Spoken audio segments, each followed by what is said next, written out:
Nous allons reprendre notre histoire du audiobook concernant les questions posées à notre bien-aimé prophète, paix et salut sur lui. Ces questions étaient posées à les Juifs, histoire de confronter notre bien-aimé prophète et de refuter sa prophétie. Abonne-toi, commente et partage pour plus de contenu. N. Ils sont incessamment, nuit et jour, en guerre les lieux, et examina les choses. Il demanda ensuite aux habitants de ces contrées du fer et de l'airain fondu, et il éleva une muraille extrêmement forte, afin que ces peuples fussent délivrés de Gog et de Magog. L'histoire de Gog et de Magog est longue, avec les versets du Coran, et elle sera rapportée en entier dans cet ouvrage, en son lieu. L'aventure des gens de la caverne eut lieu du temps d'un roi que l'on nommait Décianus, Dès, et dans une ville que l'on nommait Éphèse.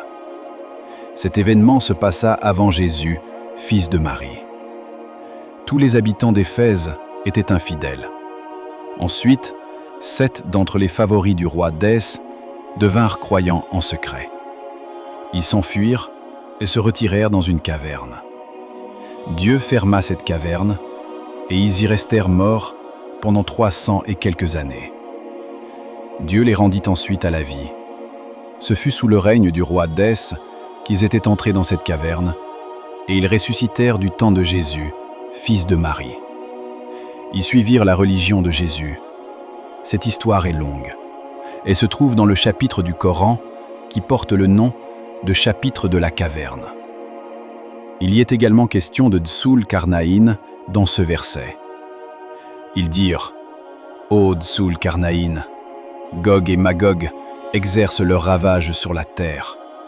Veux-tu que nous te payions un tribut, à condition que tu élèveras une muraille entre eux et nous » Sourate 18, verset 93. Cette histoire a été racontée en son lieu et place.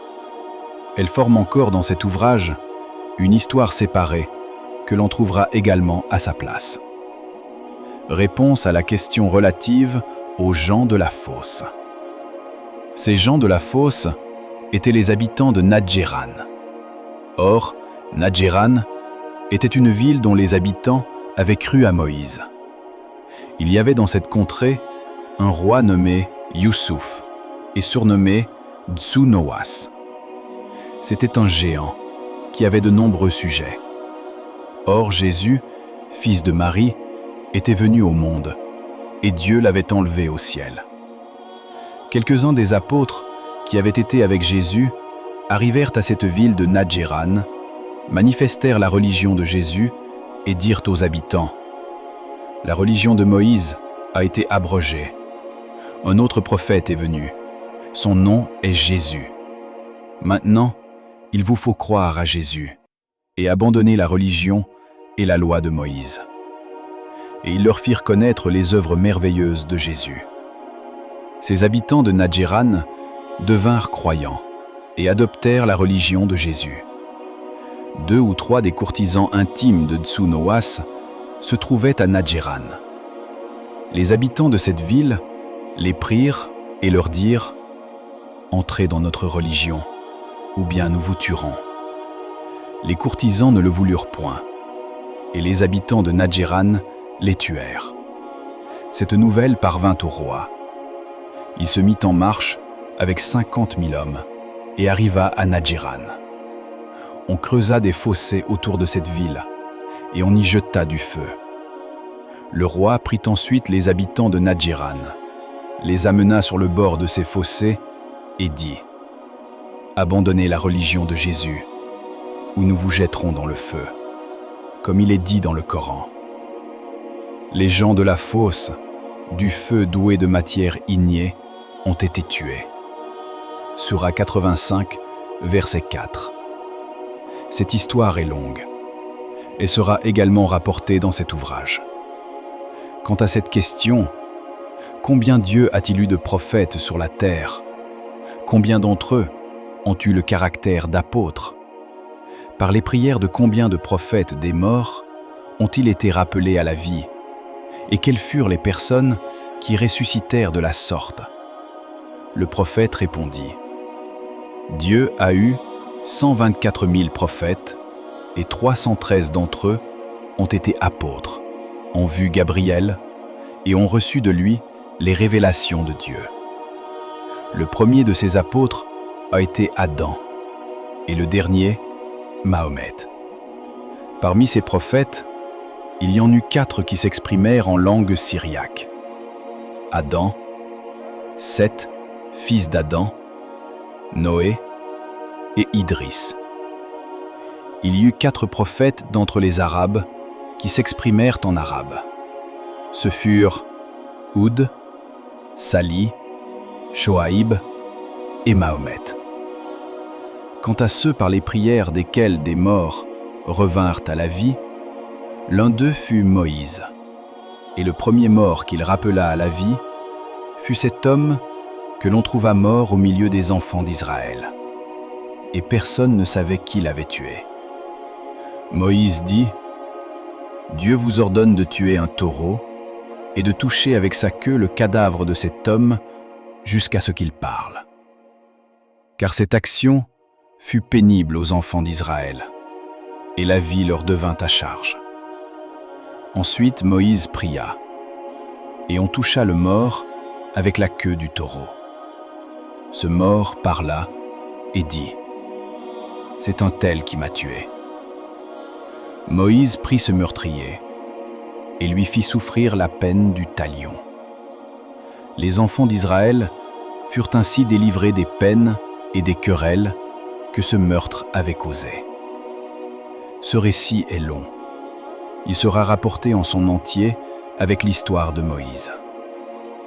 Il y eut encore 70 personnes qui revinrent à la vie par les prières de Moïse. Ce furent ces hommes qui étaient partis avec Moïse pour comparaître devant Dieu.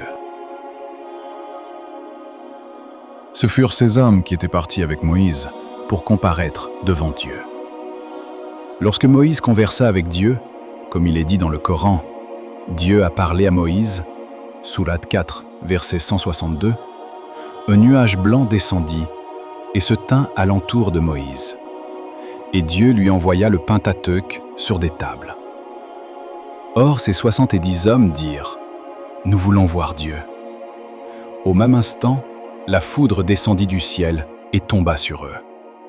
Ils furent tous entièrement brûlés, comme il est dit dans le Coran, « Lorsque vous dites : Ô Moïse, nous ne croirons point en toi, jusqu'à ce que tu nous montres Dieu d'une manière évidente. La foudre tomba sur vous, et vous voyez. » Sourate 11, verset 52. Moïse regarda ces 70 hommes. Ils étaient tous morts. Il s'écria : « Ô Seigneur, si tu l'avais voulu, tu aurais pu les faire périr auparavant. » Sourate 7, verset 154.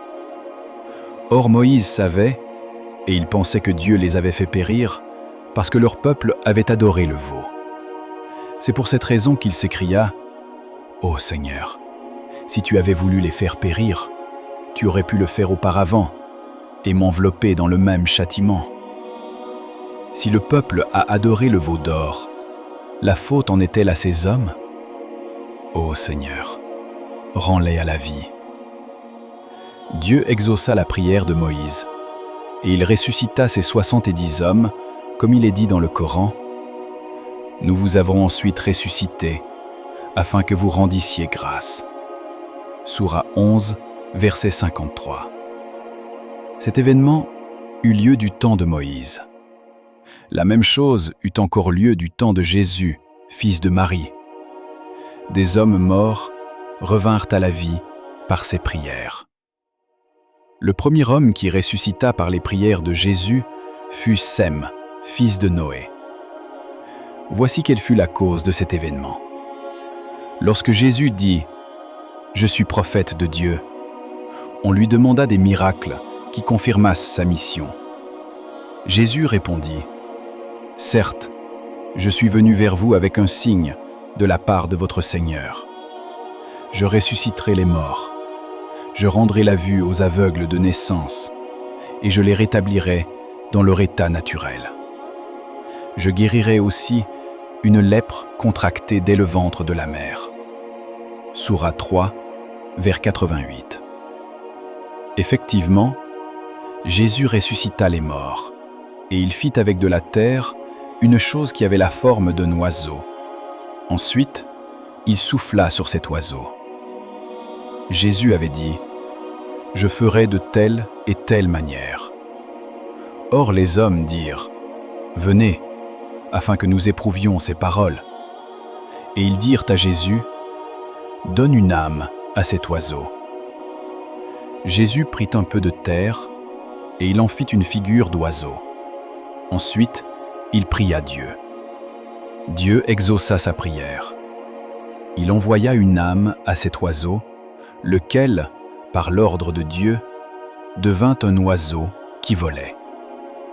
On rapporte que cet oiseau était le même qui vole pendant la nuit, et auquel on a donné le nom de chauve-souris.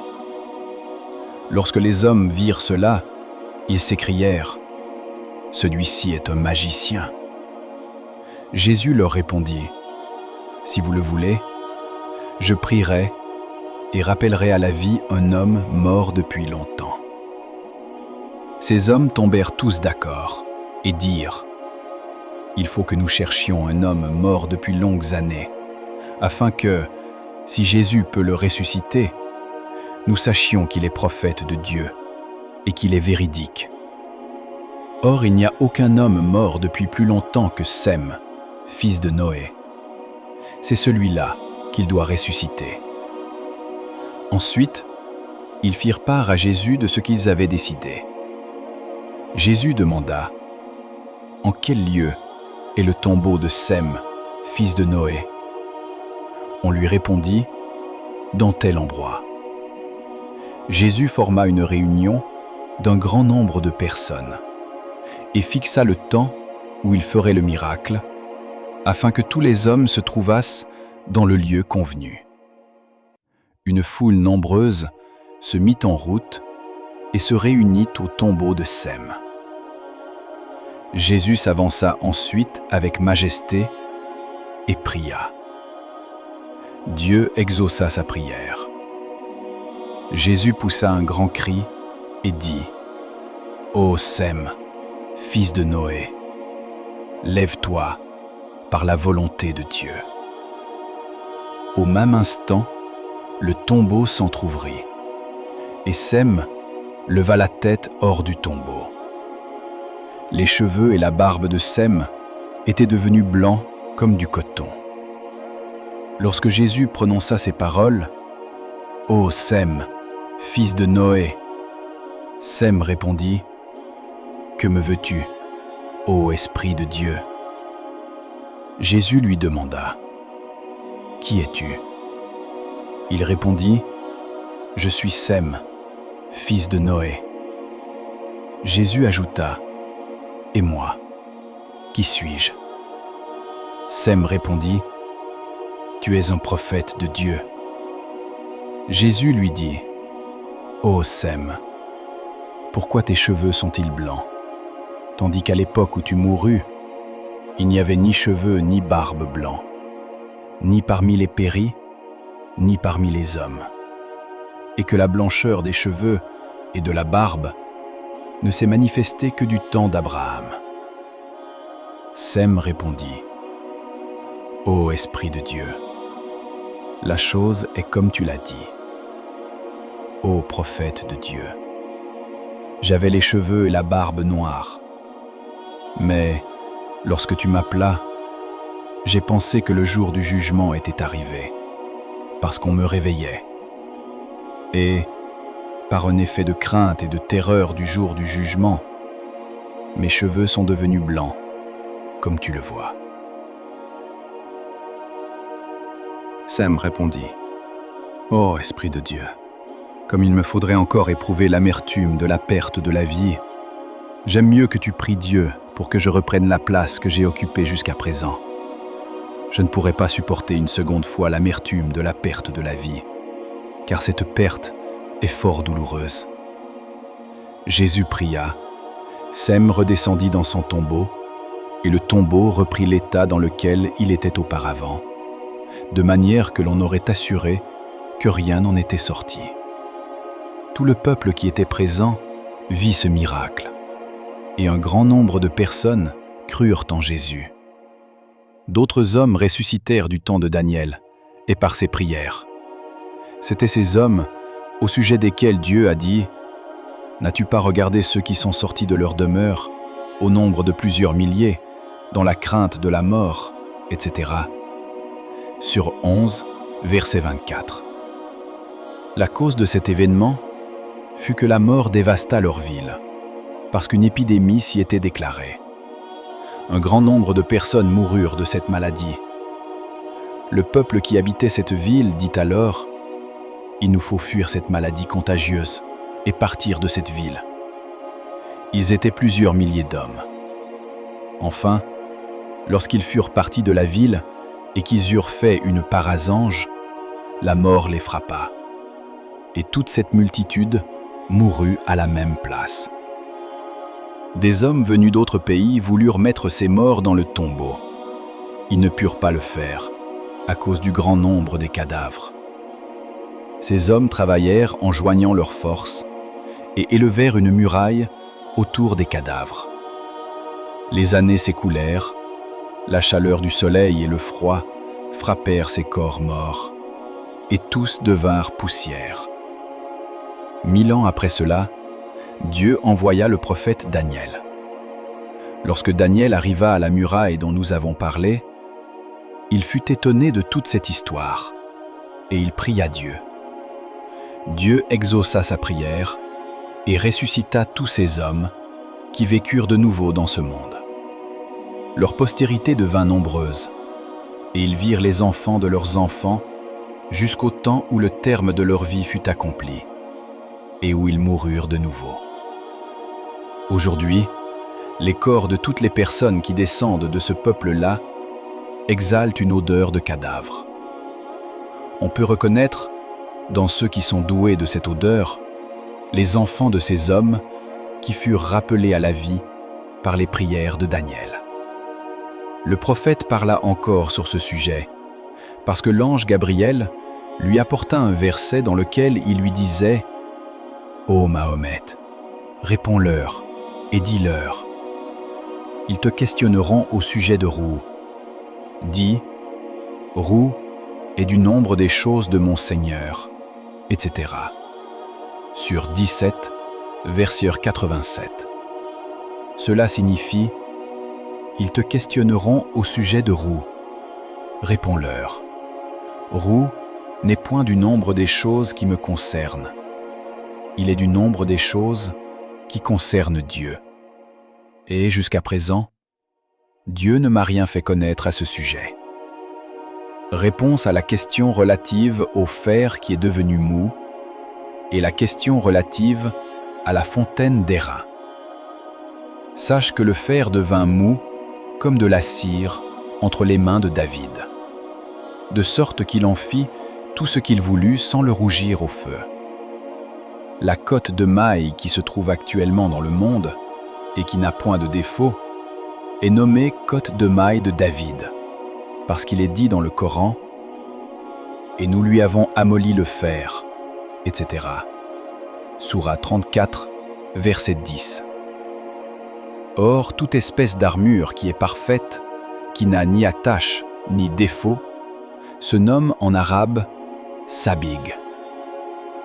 Quant à l'airain fondu et coulant, on le nomme en arabe « aïn ul kitr ». Dieu n'a donné cette fontaine d'airain coulant qu'à Salomon. On lit dans le Coran « Nous avons fait couler pour lui une fontaine d'airain », etc. Sourate 34, verset 11. Salomon réunit les péris et les deves, ainsi que les hommes, et il leur demanda de lui construire avec cet airain coulant un monument qui subsista jusqu'au jour du jugement. Ils délibérèrent tous ensemble et furent tous du même avis. Ils dirent à Salomon « Il faut qu'avec cet airain coulant, nous te bâtissions une grande ville. Elle aura 12 000 de long sur 12 000 de large. Il faudra transporter ces terrains dans l'endroit qui aura été choisi, dans un lieu où les hommes ne passent pas. Car autrement, ils useraient de ruse et ils détruiraient l'édifice. Il faudra faire de cette ville le dépôt de tous les trésors et de tous les livres que tu as en ton pouvoir. Or, on a dit qu'il existe une ville nommée Andalou. Et cette ville d'Andalou est au-delà d'un désert, dont aucune créature ne connaît ni le commencement, ni la fin. Les hommes n'y passent point, et aucune créature n'arrive jusqu'à cet endroit. Salomon ordonna aux Deves de transporter la fontaine d'airain coulant à 20 journées de chemin au-delà d'Andalou. Ils bâtirent dans ce lieu-là une ville comme nous l'avons déjà dit. C'était une grande ville. Les Deves y firent une porte sous terre et ils fabriquèrent un talisman afin que personne ne trouvât le chemin de ce lieu-là. Aucun d'entre les hommes n'a pu aller jusqu'à cet endroit parce que, dans ce désert, il n'y a ni nourriture, ni boisson, ni eau, ni herbe, et que personne ne savait où était située cette ville. Personne n'eut le désir d'y aller jusqu'au temps d'Abd al-Melik ben Merwan. On raconta un jour devant lui l'histoire de cette ville d'airain. Moussa ben Nossaïr était le lieutenant d'Abd al-Melik dans le Maghreb et tout le pays d'Andalou. J'ai appris que dans un certain désert d'Andalou, il y a une ville d'airain qui a 10 000 de longueur et autant de largeur, et dans laquelle se trouvent les trésors et les livres de Salomon, que la paix soit sur lui. Lorsque cette lettre te sera parvenue, ne la quitte pas des mains, avant d'être parti avec ton armée pour cette ville située dans ce désert, toi et tous les princes et les soldats qui se trouvent avec toi.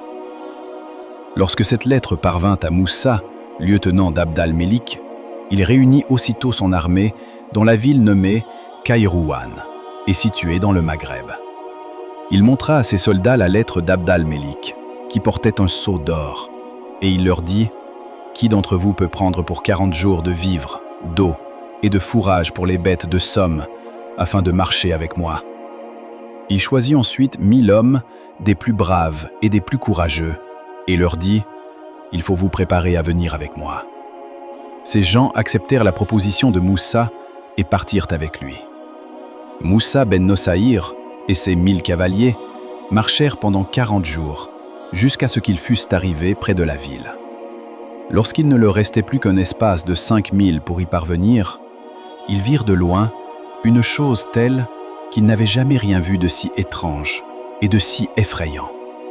Cette chose jetait pendant une nuit obscure un éclat semblable à celui du soleil, de la lune et des étoiles. Les soldats de Moussa, pleins de crainte, s'avancèrent jusqu'à ce qu'ils fussent arrivés près de cette ville. Ils en firent le tour et ne trouvèrent nulle part un endroit pour y entrer.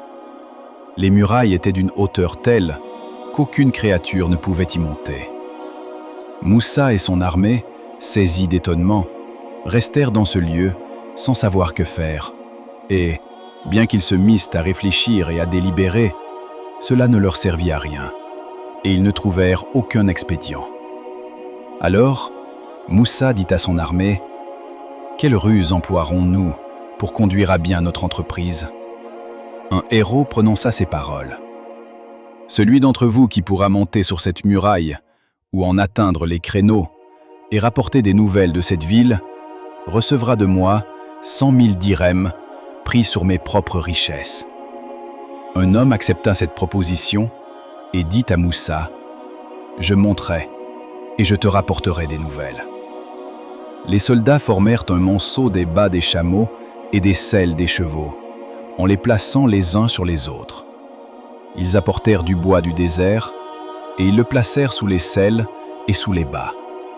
Ils apportèrent aussi des cordes, lièrent le tout ensemble et usèrent d'adresse pour lancer le bout d'une corde sur les créneaux.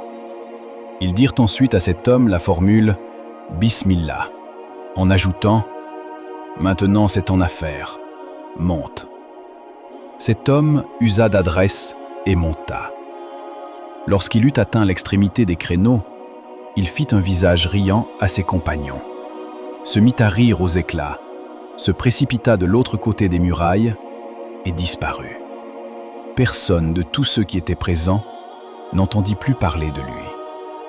On offrit encore 100 000 dirhams à un autre homme pour qu'il montât. Lorsque cet homme eut atteint l'extrémité des créneaux, il fit la même chose que le premier. On offrit encore 100 000 dirhams à 3 autres hommes. Il y en eut un qui accepta cette somme et dit « Attachez-moi une corde au pied ». Ils attachèrent une corde au pied de cet homme et ils dirent « Lorsqu'il voudra passer de l'autre côté, nous tirerons la corde afin qu'il tombe de ce côté-ci. » Lorsque cet homme eut atteint l'extrémité des créneaux et qu'il voulut descendre de l'autre côté, Moussa et ses compagnons tirèrent la corde, afin que l'homme tombât de leur côté. La corde cassa de la même manière qu'une chose que l'on coupe violemment avec un couteau. L'homme tomba de l'autre côté des créneaux, rit aux éclats comme les autres, et disparut. Lorsque ces 3 hommes se furent perdus de la sorte par l'ambition de posséder 100 000 dinars, personne ne voulut monter. Moussa, lieutenant d'Abd al-Mélik, fils de Merwan, demeura stupéfait, ainsi que les soldats qui étaient avec lui. Personne ne put lui suggérer ni un conseil, ni une ruse. Chers auditeurs, nous allons nous arrêter ici pour aujourd'hui. Nous allons continuer dans une autre vidéo cette histoire enrichissante et pleine de sagesse. Sur ce, assalamu alaikum.